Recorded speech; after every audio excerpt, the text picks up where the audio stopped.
Yeah, I mean, I think in medicine, the direction that entrepreneurship usually takes is in developing new drugs, clinical trials, FDA approvals, new therapies, new medical devices, which is all incredibly important and valuable. But I wanted to get something on the market quickly, and I wanted to do it in a way that was marketed towards consumers. I wasn't so.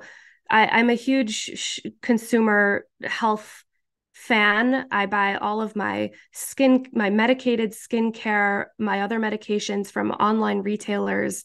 I'm a huge proponent of telemedicine. And so I was getting my acne medication and anytime I had a sinus infection, antibiotics or birth control or whatever, I was getting from an online physician, and it was coming in the mail quickly, and it was so easy and convenient. I thought, okay, there's a huge lack of existing solutions like this in the allergy space.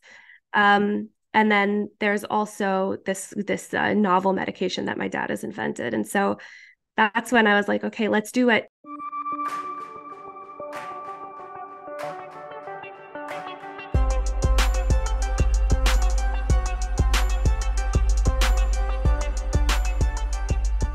Clinton does more primary care than I do, but You do nasal zero allergy. primary care. Why are you lying to I thought you were still yourselves? doing some, no? You do zero primary Oh care. well, that's true. I do. Well, I do some What HIV patients, but not yeah, very little. Like what's your essentially, do. specialty? Are you an immunologist or? I'm an infectious disease, Oh, okay. and Clinton Wow. is a nephrologist. Wow. Yeah. Very nice. I Very am the voice of impressive. reason. I am Dr. Clinton Coleman with Dr. Suraj, Saggar, the infectious disease extraordinaire. Today, we're going to talk about the future of allergy testing. We have Shani Bocian, founder and CEO of Allermi, a Rhymes with telehealth company, ocean. That's right. rhymes with ocean, Yeah. a telehealth company that aims to improve the lives of chronic and seasonal allergy sufferers with personalized prescription nasal sprays. Welcome. Now, I have a quick question before we get started. Now, if I have an allergy to a colleague, will you be able to help me with that? Yes, you can just spray them with the nasal spray and Oh, then they'll go Just away. drench me. Yeah. I'll have a glow. Well, welcome. Thanks for coming on. Thank you for having me. So tell us a little bit about your background. 'Cause I know that I think you have medicine in your family, right? I think I was reading your father's an allergist, immunologist. Is that right?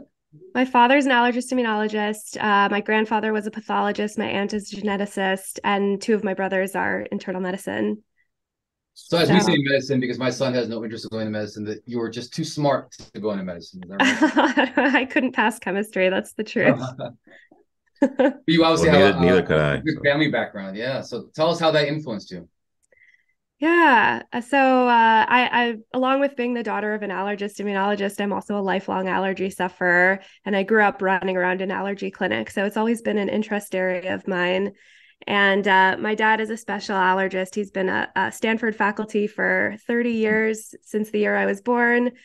And he is a scientist. He's an MD PhD. So he's a problem solver, a researcher, an inventor.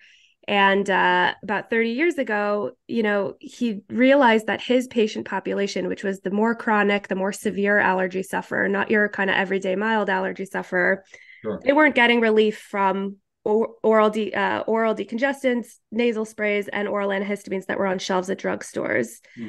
And so he realized he had a problem to solve. And he felt very strongly that using nasal spray was the safest and most effective way to treat nasal symptoms of rhinitis. And so what he did was he figured out that if you combine multiple active ingredients into one bottle and you adjust the dosages of those ingredients to be more optimal, that you get a better nasal spray than anything else that's on the market. And that's what's interesting to me. I mean, and we're going to dive into it, is that your father, and then you're taking that from the business point of view. And we definitely want to talk about entrepreneurship and how Clinton Coleman can get some of his ideas off the ground. I'm just Maybe thinking of that, what kind of nasal spray I can spray you with. yeah, exactly. No, but so the idea is that instead of utilizing, let's say, for our viewers, like antihistamines or other medications in oral form, that everything is combined into a nasal spray. So I guess it's the same thing. A lot of medicine is like, why take something systemically if the site of action is in the nasal mucosa or something, right? So the idea, I suppose, is that to get everything directly to where all the action's happening, so to speak. That's exactly right. Yeah. I mean, localized treatment is safer. It's the Yeah. fewer side effect risks and faster onset of action rather than swallowing a pill, having it digest, absorb, travel through the bloodstream, and eventually kind of hit the area of Right. effect. So nasal sprays were already on the market, but they were only being sold in fixed doses, and each nasal spray only has one ingredient. So he found that, okay, so if someone takes an anti-inflammatory nasal spray, but they're super congested and they have a ton of mucus, that anti-inflammatory steroid is only going to get very shallow into the nose. It's not going to go high and deep. So he found if you put a tiny, tiny bit of oxymetazoline, which is a nasal decongestant, into that formula, it helps increase the efficacy and bring that nasal steroid higher and deeper.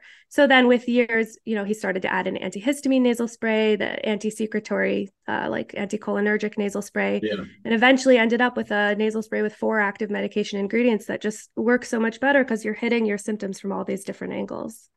That's such a smart thing to do. I don't know why we don't do that. We just, give them Flonase, Nasonex, and pray that it works. The allergies could be like mild, or it could be severe. It could be from pollen, cat dander. It could be anything, but we just do the shotgun approach. So Yeah. how does it work? Say like I had an allergy, like a real allergy, not an allergy to a colleague, but a allergy to pollen. So I would get tested, and then you'd come up with like a personalized formula for me. So there's actually no testing involved in what we do. And a Okay, lot of our patients have been tested and have no identifiable allergens. They just have chronic rhinitis. got It it. could be due to, genetic propensity for inflammation in the nose, irritants, pollutants, indoor allergens, outdoor allergens, or some combination of all of the above. And so they take a questionnaire, they sign up on our website, take a questionnaire. We ask them all about their symptoms, severity, medical history. We get pictures. We ask them what color is your mucus when you blow your nose. And, we get really into the details there. And then from then, we use our algorithms and create a nasal spray for that patient that contains up to 4 of the active ingredients I mentioned earlier.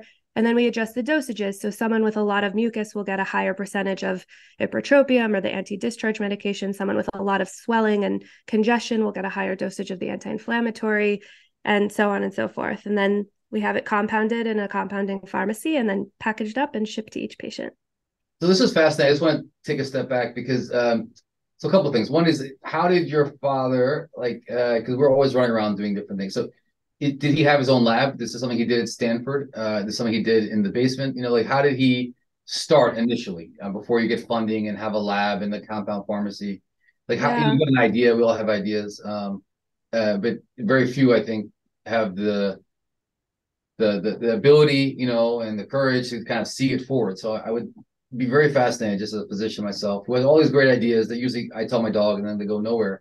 Like, how did he actually say, okay, I have this idea, but let me take it to fruition and let me start doing some experiments? Like, where was he doing this? He was literally doing it in the kitchen sink. I mean, he had the Wow. teaspoons out. He'd go to the pharmacy. He'd buy 4, 5, maybe sometimes even 6 different nasal sprays: xylitol, saline, Afrin, Nasacort, so on and so forth.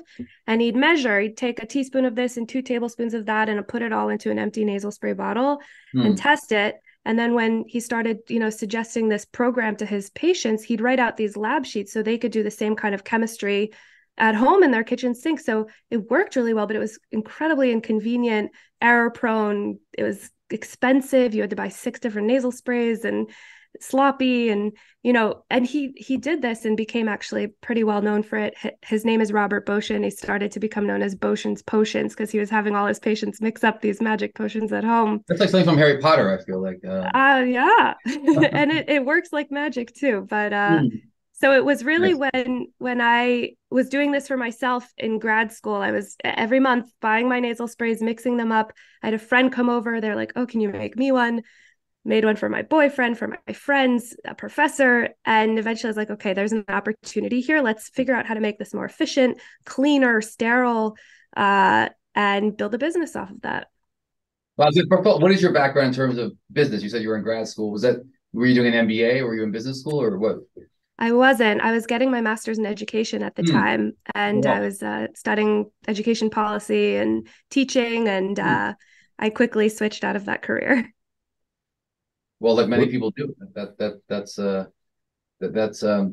it's very rarely linear, right? In terms of, I guess medicine is kind of pretty much very linear, but a lot of other interesting things oftentimes are not, and that's kind of what makes you know people have these interesting backgrounds so they can be successful. But I interrupted you, Clinton. What were you gonna say? No, I was saying, just out of curiosity, as like an entrepreneur, how do you go about the process of starting something like this? Do you have to patent the formula, or you probably have so many Yeah. different Well, yeah, varieties? Like, and I was gonna ask. I mean, I'm assuming these are all off patent, like generic medications, right? That you were able then to subsequently repurpose, or not Exactly. repurpose, but essentially combine in different ways. Yeah. All of the ingredients we use are off-patent, okay, generic, FDA-approved medications, and we get the raw powder compound form, and then we mix them from scratch into like a saline solution with other preservatives and moisturizing humectants and such to make a really soothing, kind of gentle medicated nasal spray. But yeah, I mean, starting it as a business, we had to figure out, research the regulations around 503B compounding and Mm. establish a C corporation and figure out stocks and equity and funding and file for a patent. I mean, build a website, figure out how to market to people. There was quite a bit involved, and it took a couple years from the idea to actually To get, being on the market. and I'm assuming a large. I see a large part of the company. The idea is that people can do this remotely via telehealth, and we all know, a lot of our listeners know, probably all of them know, that telehealth is here to stay. Was this something that was you were already working towards that model, or did COVID kind of accentuate that or accelerate that? We were already working towards that model, and then COVID just enhanced it and Yeah. helped us operationalize it better. My dad, for example, he had only been seeing patients in person and had never done telemedicine until COVID started. And then his clinic almost immediately shifted to telemedicine, which they had planned to do like 3 or 4 years later. But I mean, I'm sure you all experienced the same thing. It was just like a yeah, massive shift. Yeah. Yeah, yeah. Yeah. So then walk us through the process. Clinton comes to you. He's allergic to his podcast co-host. So he fills out a questionnaire online. He's a little shy. And then what happens? Someone calls him back. An allergist, immunologist calls him back. Who calls him back? Who sees him? Yeah. What's the whole process from soup to nuts, as they say in Jersey? So you sign up for Allermi, you fill out that questionnaire. It takes about 10 minutes. Yeah. It's then submitted and reviewed by an allergist on our team. We have a team of many board certified allergists who all do telemedicine for us.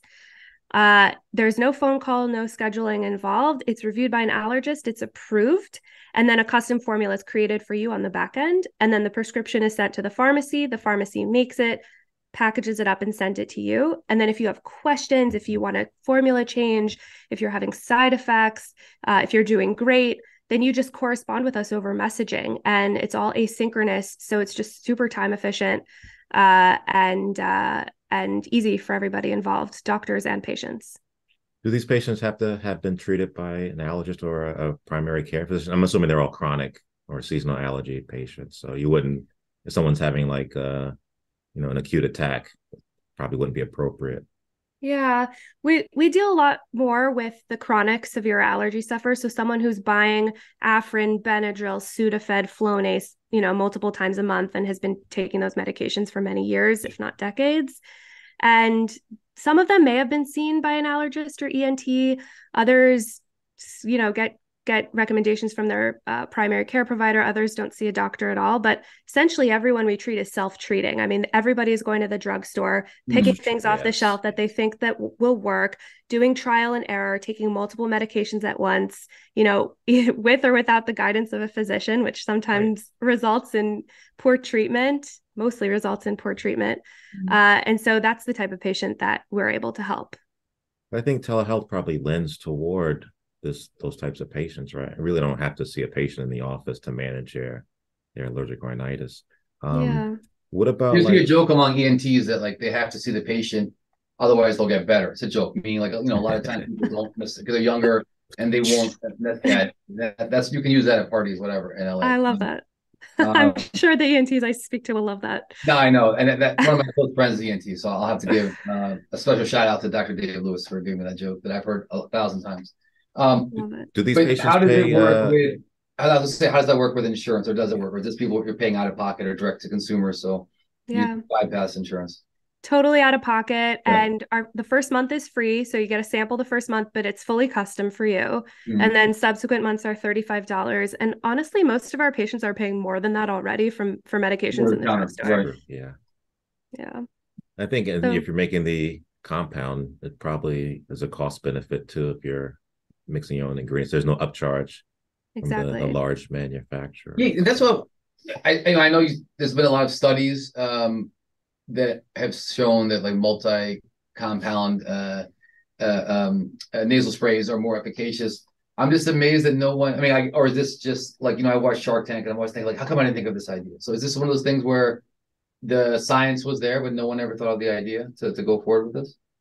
Yeah, I mean, allergic rhinitis, it's not a fatal disease. Right. There's It not still a lot causes of, so much, right? I mean, it's not, but it's such because it's so common. I mean, I'm telling you what you already know, and anyone already knows, but it is a pain, and Yeah. it can compromise people's quality of life. And we're joking around, but it certainly can be cause a sleep issue. We actually did an episode with someone in the sleep space, and the amount of postnasal drip and other ENT issues related to how it affects quality of sleep can be devastating on people's quality of life. So it is a significant absolutely. issue, right?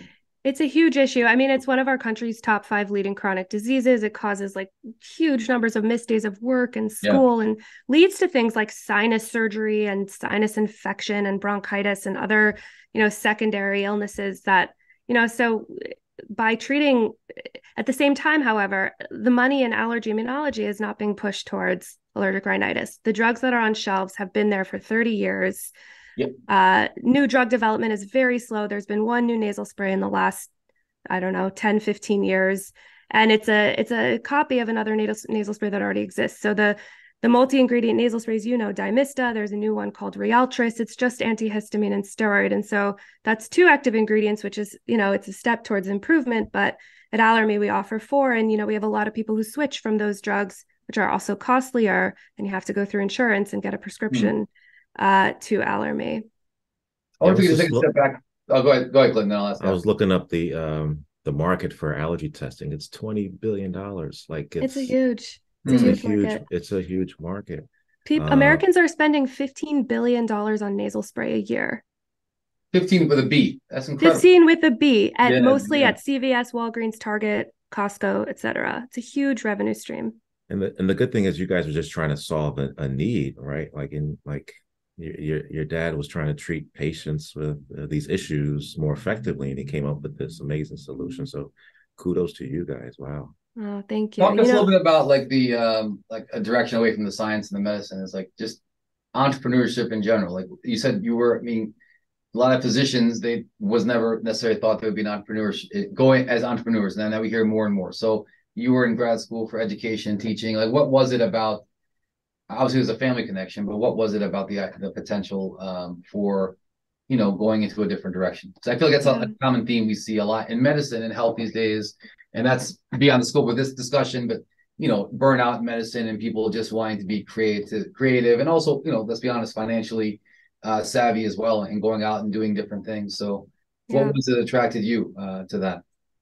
Yeah, I mean, I think in medicine, the direction that entrepreneurship usually takes is in developing new drugs, Yeah. clinical trials, FDA approvals, new therapies, new medical devices, which is all incredibly important and valuable. But I wanted to get something on the market quickly, Mm. and I wanted to do it in a way that was marketed towards consumers. I wasn't so. I'm a huge consumer health fan. I buy all of my medicated skincare, my other medications from online retailers. I'm a huge proponent of telemedicine. And so I was getting my acne medication and other, anytime I had a sinus infection, antibiotics or birth control or whatever, I was getting from an online physician, and it was coming in the mail quickly. And it was so easy and convenient. I thought, okay, there's a huge lack of existing solutions like this in the allergy space. Sure. And then there's also this novel medication that my dad has invented, and so that's when I was like, okay, let's do it. There's a company called Yeah. Curology. It Wow. clicked. I was getting my custom compounded tretinoin and clindamycin in a beautiful bottle that came to my door every month Wow. from a company called Curology. And I thought, let's do this with nasal spray. And by utilizing 503B compounding, by being able to kind of bypass the new drug application process and going through 10 years of $50 million Give clinical me just a quick, and, just for anyone who doesn't know, because I'm involved with a lot of clinical research, and I can see how painful it is. phase 0 to phase 1 to phase 2 to phase 3, and then post-marketing and beyond, Yeah. we're going to end a new drug application approved by the FDA. What Yeah. is the 503, that exception that exists? So compounded medications are not regulated by the FDA. And if you take FDA-approved medications that are permitted by the FDA to be utilized in compounding, Right. and you create a medication that is not commercially available, meaning you either adjust the dosages or you combine it with another drug for medical necessity, the way that we do, Right. you're then permitted to sell that medication or prescribe and sell that medication under the auspices of the 503B charter under the FDA around custom patient-specific compounding. So you bypass the need for doing a study on investigation new drug, getting a new drug application from the FDA, and all the, quite frankly, millions and billions of dollars that can spend oftentimes going nowhere. Exactly. And then educational. Thank you for that. Does that provide any different kind of consent or like it's all FDA approved, right? So, I mean, the patients or consumers are, there's nothing. I mean, this is not an investigational drug, right? I mean, this is no, not at all. All the drugs we're using are gold standard, FDA approved, been on the market for 10 to 40 years. We're not doing anything new here except increasing convenience and making the dosages more optimal. And that usually means lower. I mean, for oxymetazoline, for example, our dosage of oxymetazoline is 1/50th what is sold commercially. So it's actually safer with fewer side effect risks. The alpha receptors are less antagonized, and the risk of irritation and other systemic side effects is far reduced. And so it's actually safer to go off-label, off the FDA's label for oxymetazoline and prescribe something that's far lower.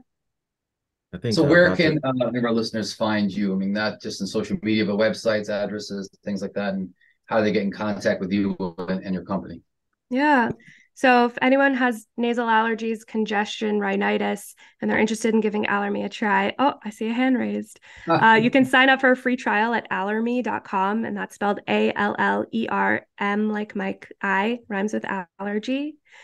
We're on Instagram. Where's the name come from? Is allergy and then my personalized, customized allergy care made for me. Our slogan used to be allergy relief made for me. So Allermi. Allermi, I like that. Yeah, great. Yeah, like a jingle. Yeah, we're on Instagram. Are you volunteering to write one? No, We'd love a jingle. You could do like your TikTok dance moves or something. Perfect. It's we like to have these podcasts, and so that we can, and have a following, and then people who are listening and care to listen to Clinton drone on and on sometimes, learn about new things. But I'm just joking, obviously. But we actually, this all started because we want to learn more, right? And expand our horizons outside of what's typically learned in medicine. So we really appreciate this. So this is kind of a different niche, and just learning kind of like how you can take old off-patent drugs and then repurpose them. Actually, it's a fascinating idea. I know that this is done in other venues in medicine as well, but it just shows you don't always have to reinvent the wheel. You just have to kind of make the wheel in a different way. Yeah, absolutely. No, this is so fun and really great. Thank you so much for having me. We are very thankful that you came on today, and that we hope any of our listeners out there will give Allermi a chance. So we'll post all your contact information on there. So thank you so much for coming on. For our listeners learning more about Allermi, and it's such a common issue. And I was joking about people just getting better on their own, because a lot of people don't. You mentioned you're in LA, so much nicer weather, but for us in the seasons and the pollen and all the dander and all the allergens, it's not easy. It is. I know, Clinton, besides being allergic to me, you have certain allergies. Right? I know your hair dye you're allergic to, right? That's why you're. Oh, you want to get into hair care products? I didn't. I skipped that when we were talking about like the televisits and the mailing products at home. Oh, I'm just. I'll leave that for another episode. You leave that for next time. But until next time, Dr. Suraj Saggar and Dr. Clenton Coleman, my ever faithful co-host. Don't forget to rate, listen, subscribe. Until then, be well.